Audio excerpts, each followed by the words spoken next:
Hi, and welcome to Nap Time, our weekly chat about, well, most things techish. I'm Sharon Bennett, and today I'll be joined by our regular crew. We have Walt, we've got Morten, Ray, and today we have a special guest, Ashley. Today we're going to talk about tech movies. These could be movies that inspired us, or maybe we just love them because of the tech itself. So please put in your favorite tech movies into the comments. Ashley, since you're new here, why don't you tell us who you are and then tell us about your favorite tech movie? I'm Ashley Kennedy. I am also a staff instructor at LinkedIn Learning. I am in the film and video segment, so I do love movies, and I really do enjoy tech movies. It was very hard to choose two. The first one I chose, though, is The Truman Show. And I think The Truman Show is actually just a really wonderful story about humanity and love and the pursuit for truth amid this world of technological manipulation. It's about a very upbeat and boring man played by Jim Carrey. He's raised inside a simulated TV show. Still hit it. And then everyone in his world are actors. Every single detail of his mundane life is captured by these 5,000 hidden cameras. And the show is orchestrated by this all-seeing, power-crazed director named Christoph, who's basically been controlling every aspect of his life ever since he was born. And then the show is largely funded by an insane amount of product placement. It's like the most popular thing on TV. It's broadcast to the entire world. Everyone's obsessed with the show.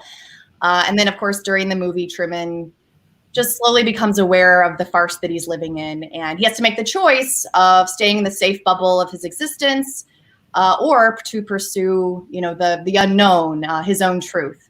And spoiler alert, that is what he chooses. This movie was made 22 years ago in 1998. And at the time that it came out, I guess we really couldn't relate to it in any real way. The show's actors actually joke that there's no way anyone would actually tune in to obsess about the everyday life of a random guy. But guess what? This was all before reality TV. It was before social media. So I think it was really very prophetic because now people are on camera 24/7, not only through reality TV, but through the world of YouTube, social media in general. And people broadcast these mundane details of their lives and everyone else tunes in. And there's tons and tons of product placement everywhere, influencers, all of that. So it's like, it really did happen. The big difference, of course, is that now everyone knows that they're on camera, whereas Truman did not. The screenwriter, Andrew Nichol, said, there's a camera, there's no reality. So in that respect, Truman is the only genuine reality star, which I think is true. Cool. I'll have to rewatch that because I haven't watched it in forever. What was your second choice? Second choice was WALL-E, a Pixar film. Okay. And I've actually been reintroduced to that lately by watching it with my kids. They really love the movie. And the more and more I watch it, the more I enjoy it. In that movie, it's the year 2805, and Earth is turned into a giant garbage dump. Humans have evacuated the planet hundreds of years before, and the only thing they left behind were these robots to help clean everything up. And at the time of the film, the only robot left is Wall-E. And he's awesome. He's charming. He falls in love with the things that he finds. And he expresses human emotions by interacting with this trash. He loves to watch Hello Dolly, and he has a pet cockroach. And he just has tons of personality. And we sort of fall in love with sort of his adorable antics. He actually also falls in love with a fellow robot, and we get to sort of witness this robot love story, which is really awesome. And eventually we see what's happened to the human race, where everyone is very obese. They're immobile due to their sedentary life with constant reliance on screens. They drink their meals. Nobody has any individual thought. So in that sense, like, the robots have become humans and the humans become robots. It's sort of that dichotomy in terms of what, that has come of Earth. And I think a lot of people get a lot of things out of it. I mean, you have the environment factor, you have, sort of the commentary on humanity factor, the love story. I asked my 9-year-old daughter what she thought it was, and she said it's about how we need to take care of the Earth. And I asked my 6-year-old son what he thought it was about. He said that it was about friendship. And so I think a lot of people get a lot out of it. On a lot of different levels, no matter what age you are. I just love some of the scenes that are like 20 minutes, no dialogue, but just some of the wonderful interactions that you get are really real. So those are my 2 movies, sort of two takes on different aspects of humanity through the lens of different parts of technology. So, yeah, I really love like the ending of Wall-E, because it shows like the people retransforming themselves. I thought that was like a pretty cool message. Like it just shows you them kind of walking out of the spaceship. And I think if I remember correctly, it's like all sort of a cartoon as well. It's not like the actual movie part of the movie, but you can stay through the whole credits, I remember. Yeah. The transformation at the end is really awesome, very heartwarming. And, it's just it's a feel-good film, but it's also has definitely some one of the darkest kind of, explorations within Pixar, I think. Shall we pitch it to Walt with another movie in space, Apollo 13? So kind of, instead of going into the future by many hundreds of years, let's go back to the 60s, shall we, Walt? Yes. I was thinking about technology movies, and one of the things that movies do for us is they can take us to worlds, the imaginary worlds, like we've all seen The Matrix or Hunger Games or Minority Report. Those are some of the movies that come up when you think about future technology, or trying to think about what new innovations will be out there, or how it'll impact society. But movies can also go the opposite direction. They can go and show us, in this case, a real world scenario where we almost lost the astronauts on the space mission. And what's interesting for me about this is there's a technology background in there. It's like we can see recreated for us the spaceship and the capsules and the environment and the launch, the launch room in at NASA and all that. So that's fascinating to me as a wannabe historian sometimes. And then my other movie is future. It's an old movie. It's Blade Runner. It came out I forget when it originally came out. It came out, and then there was the director's cut, and then of course last year we had Blade Runner 2049, which I haven't seen yet, I have to say. But for me, one of the things I appreciated about that movie was this is early on in the sci-fi genre, and one of the things that popped out there was trying to make it realistic, trying to imagine what new technology would be like, but then make it realistic and make it part of the story, or maybe not. It wasn't the focus of the story. That's where I'm going with it. It wasn't the focus of the story, but as you're watching it, you can say, "Oh, wouldn't that be cool? We had flying cars and the androids." So I like that.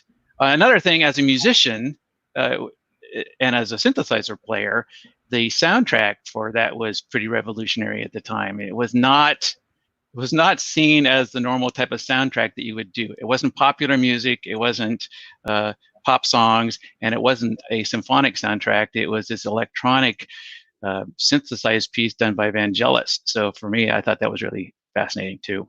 So that movie, when it came out in 1982, was a disastrous flop. And it took almost 10 years before people realized it was actually a good movie.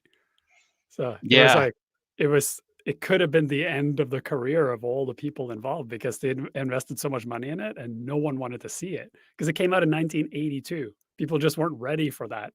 If you go back and watch it now, you'll realize it's actually still really avant-garde and the storytelling is super weird and it's hard to understand what's going on.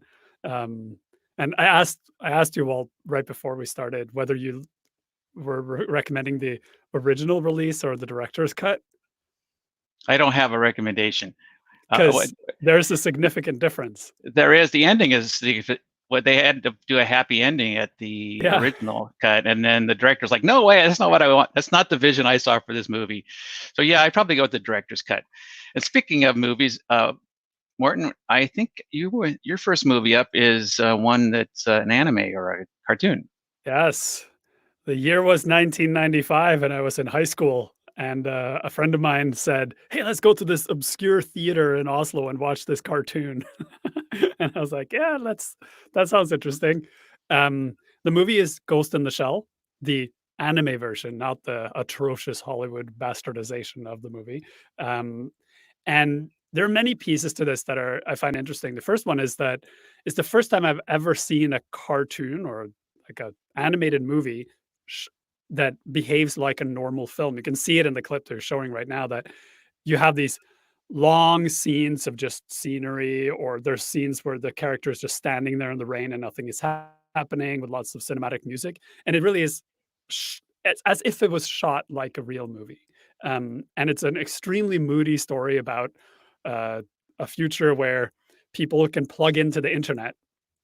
And then this artificial intelligence goes into the internet and starts living there and starts hacking people, which is something that will probably happen in the future. And when you watch this movie, you realize that it came before The Matrix. It came before all these other modern sci-fi movies, and it influenced every single one of them.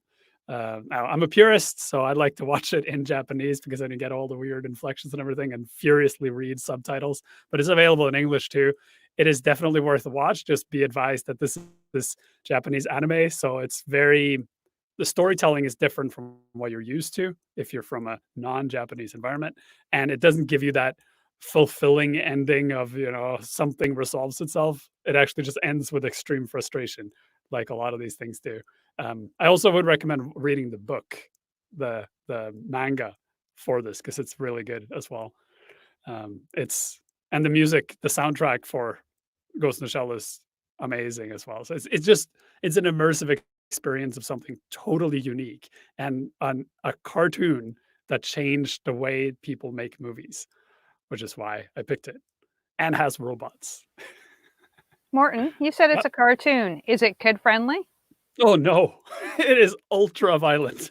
It is Japanese anime. It's a movie for adults. There's like people's heads exploding and then the robots inside and murder on like an exceptionally violent level because it's anime. So you can get away with doing things you would never be able to do in a movie, at least back then.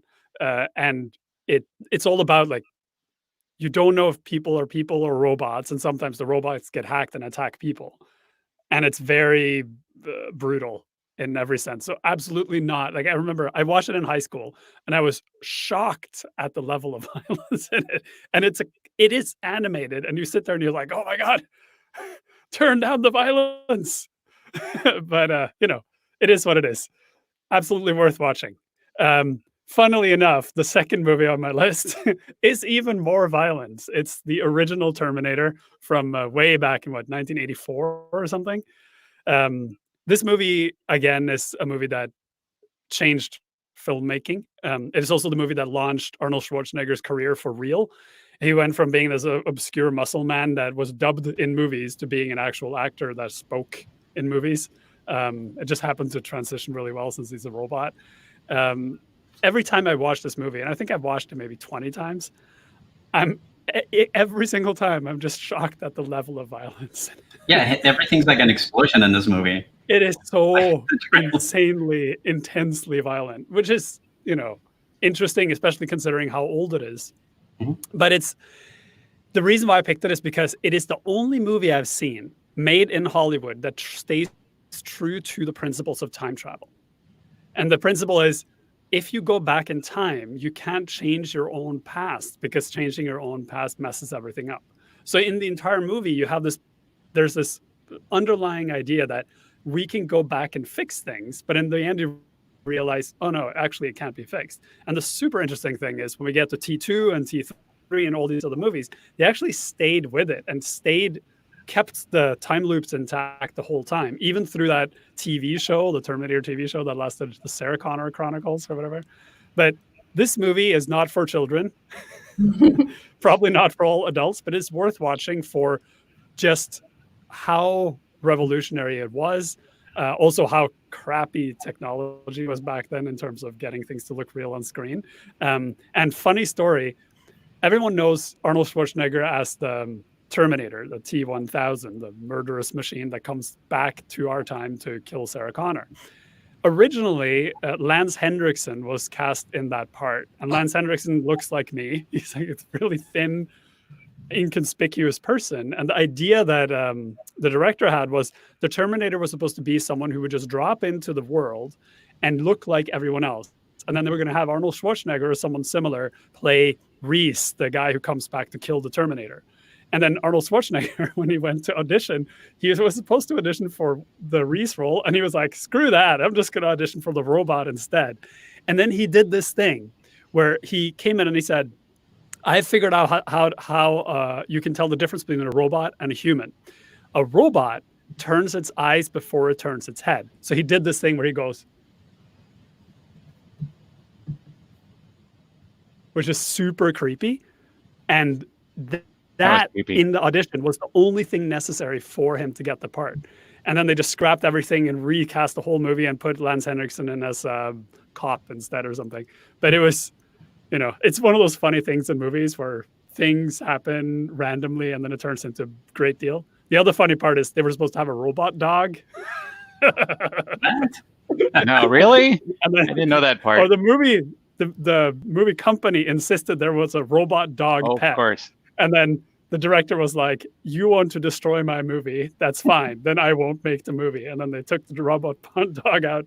And thank you for that, because that would have been awful. Anyway, I yeah. was going to say, so my teenage daughter hadn't seen the movie, either of those movies. And so my wife showed her Terminator last year.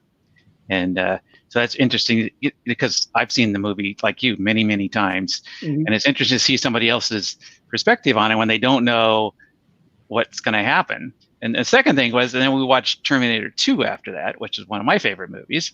And I'd forgotten that, the first 30 minutes of that movie, you think that Arnold is the bad guy. Yeah. And I had to bite my tongue for like 30 minutes while we were watching the movie because he's like, oh no, he's going to kill him. And it's like, so, in retrospect, the past, what am I trying to say here? It's just that I have, when you see a movie the second time, you see it differently.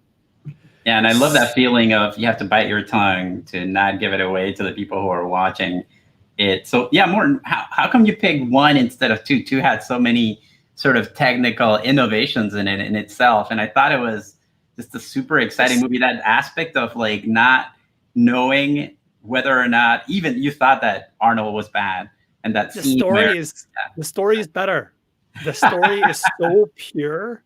It is like, you can tell it's a low budget movie in that they were like, we don't have any money, so we're just going to pull all our resources into making the best script possible and then figure out how to make it work. It's just like Jaws, right? Where they accidentally broke the shark, so they couldn't use it in most of the shots, so they'd had it underwater the whole time. And then that ended up making the movie better. Like Terminator is the same. They didn't have the money to shoot the movie, so they kind of half-assed half of the movie and just made it work, and it ended up being better for it. And they spent all their money, their budget, like in explosions and gasoline, I guess. Yeah. So Ray, time travel. Yes. Yeah, so I have two picks, and my first pick is this really great movie. At least I think it's great, and it's called Time After Time.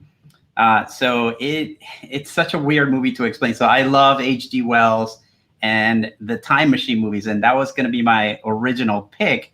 I thought, man, those I love that story of somebody traveling, through time, and in the case of the Time Machine, he doesn't just go ahead in the future, but he goes like super ahead in the future, and he thinks that in the future that there's going to be this utopia, and it doesn't happen. But what's really interesting about this movie is that the plot is actually like a fantasy mixture where it's essentially not the character in H.G. Wells's novel, but it is H.G. Wells himself who created the time machine, and he had done all his writings in order to be able to afford his experiments. So he creates the time machine, and at the very beginning of the movie, you find out that what happens is that Jack the Ripper has actually stolen his machine and then moved himself into 1970s San Francisco. So he does a fantastic job of being sort of like the fish out of water in these sort of scenes that you can see. So he does a super job of doing the, sort of the fish out of water routine. Some great actors in there. And there's the whole movie changes several times. This is great. He's seeing this lady with like plastic pants. So when you watch it now, you get such a good experience of seeing what is brand new in his eyes, but to you, it's like super retro from the 70s. And then if you've been in San Francisco, it's really cool because you get to see all the locations that you kind of know and how they've changed. And so at the beginning, it's like back in the 1800s, and then it's a fish out of water sort of story. Then he finds Jack the Ripper, and then there's this whole like love scene in between. And then there's all this like great tension in between the characters, because at the beginning of the movie, one of the cool things is that the two characters are playing chess, and Jack the Ripper always beats H.G. Wells in chess, and he tells them, "It's because I know how you think." And at the end of that scene,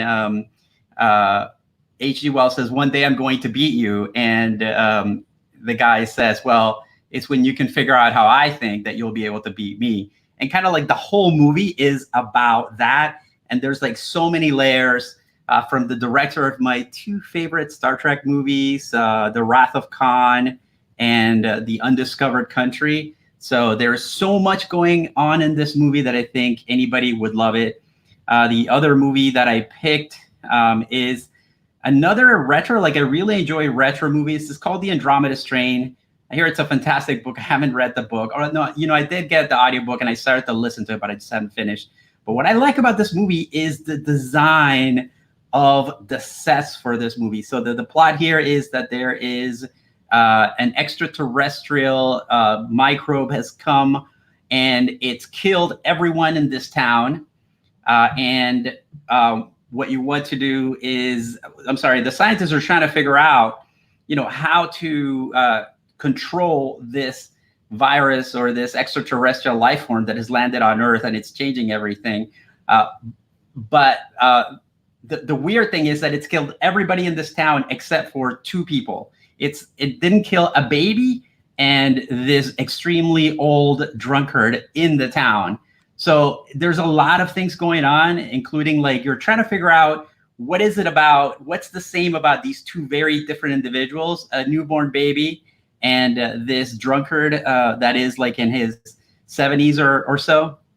And then there is this like incredible design to the sequences. They go through like all these levels of color. And if you take a look at some of the quote unquote 3D in the movie itself, it's really amazing what they were able to do back then with set design to make the movie look and feel, I wouldn't say that it looks contemporary, but it holds out pretty well. And the fact that there's like this mystery in the middle of the whole thing really draws you to it. So I really love this movie. It's just a super movie, and if you haven't seen it in a while, or if you maybe read the book, I think even if you would have read the book, that the story itself is sort of good enough to hold itself. So you should all, if you haven't seen them, you should check it out. Definitely Time After Time. It's like a very original script. They even mentioned, there's a scene where they even mentioned Sherlock Holmes. Like, oh, you're a regular Sherlock Holmes. So they really try to, reminds me of the League of Extraordinary Gentlemen comic book, where they kind of make like all these mythic characters come to life. It kind of reminds me of that. And it's just a cat and mouse game, a love story, science fiction, time travel, like everything. And it completely, in contrast to like what you picked, Morten, it completely ignores anything about any of the rules of time travel. Like it just doesn't really, like that's the least of your worries in the movie. So I think that Sharon's the only one ready to go. So Yes. I am. Have you seen any of the movies we talked about so far, Sharon? I'm not a big movie person, going to be honest with you. And when Morten was talking about seeing whichever one in the theater as a teenager, I'm going, oh. So I'm going to date myself a little bit, because as a teenager, I was a fan of WarGames. I must have watched this movie over and over and over again. I just love the fact that you could get in there and control the destiny. Like it was all computer generated. I thrilled, loved it, every moment of it. I have watched that movie I don't know how many times. I still watch it. The other one for me was, I don't know if you call it a tech movie, but Top Gun. I don't care about Tom Cruise. I'm going to be honest, like, I don't care. Tom Cruise is super offended right now. I don't care. He's watching and he's like, oh my God. Takedown movie. Take down this video. Yeah. But I love the technology of the planes. I loved how that all went together. And to me, that was just so realistic. And to watch the dogfights. And back in the day, I was going to the air shows. I was versed on everything to do with aircraft carriers and jets and whatever. So that movie just, I watched that over and over. I would start it, watch it, and then rewind, because so we had to do back then, and rewatch it again. So definitely up there. I know WarGames apparently is in our list from some of the comments as well. Yeah. So hold on. You went through WarGames way too fast. Tell me. Well, I'm watching the time. Because I just watched this last night because I knew you were going to bring it up, and I watched it again, and I rediscovered so many things. So what did you like about WarGames? It was the fact that it wasn't playing a game, and having that back door, as I recall, and right. So the back door was Joshua. Like there's like a genius guy that used to like program all those computers. Exactly. And then he the young guy is trying to get into the systems. My favorite thing about this movie is something called the Whopper. Do you remember the Whopper? I love the Whopper. So the Whopper was the war operation, I think, plan response is the computer that's like running all the war games. And I just thought, like when I was a kid, I thought it was the coolest thing that they named the computer the Whopper. They were 30 years ahead of their time with all the short names we have in Silicon Valley now. Yes, that's true. The door, I thought the door, do you remember like the gargantuan door that locks them into the missile silo? That was amazing. I also remember like at the very beginning, the reason for the whole movie is that at the very beginning, they have the scene where these two guys are actually launching the missiles, and they run a test to see if they would actually be capable of launching the missiles. And one of the guys can't do it. And the other guy like pulls out the gun, and it's like, sir, you must turn the key. And it was a great example of a movie that has like so much tension. It remind me of like the newer like Mission Impossibles that have that beginning extreme tension sort of scene that then relaxes. So there's such a great movie. Huge fan. Anybody else watch that? Yeah, I love that movie. It's also gotten me out of many a tic-tac-toe game with my kids because I'm like, you guys, it's pointless. As long as you have any brains, you know what's going to happen next. So let's just do something a little more complicated than tic-tac-toe. And I think that it's important for kids just to you know, stretch their thinking a little bit. So we've moved past that, like at age 3 for them. You tell them like the only way to win is not to play, and so I'm not going to play with you. Exactly right. I say that exact line. That applies to Monopoly too, by the way. Yeah, it was a really good lesson, and yeah, I mean, a really good lesson in the movie and a fantastic movie. I can watch that movie over and over. It surely keeps itself really way. I remember that was really surprising that Matthew Broderick, the high school kid, is like 21 when he records that movie. And like a few years later, when he does like Ferris Bueller's Day Off, he's like 24, 25. So that guy keeps pretty young. It's an interesting side note on WarGames is when that movie came out, there were huge problems with people trying to hack into NORAD because everyone thought that you could just call them. So there were all these people who like were trying to figure out how to get in. There's this famous hacker called Kevin Mitnick who has a whole chapter in his book about how WarGames created huge problems because it made people misunderstand how hacking worked. It made all these people who didn't know what they were doing try to hack things. And then the security people were more concerned about what was happening there than the actual hackers. So it made it easier for hackers to get through things. So it was sort of irresponsible. That's why I think when you see hacking in movies nowadays, the hacking is complete nonsense. Like you would never actually do any of the things you see in movies because you can't tell people in movies how to do things because then they do it. And then that's not good. Okay, well, I think we've gone through a pretty extensive list, but I did notice one thing in that list, and maybe that's representation of us. But these movies, they were old. Does that mean that we're old? It means that no good movies have been made in the past decade. And that's what I'm thinking as well, right? The typical ones, The Matrix or whatever. But for those of you out there, maybe you could suggest some other movies and maybe some newer ones for us older folk who apparently haven't seen anything in many years. I want to thank Ashley for her time today and her commentary, and for all of you for joining us for Nap Time. Awesome. Thank you.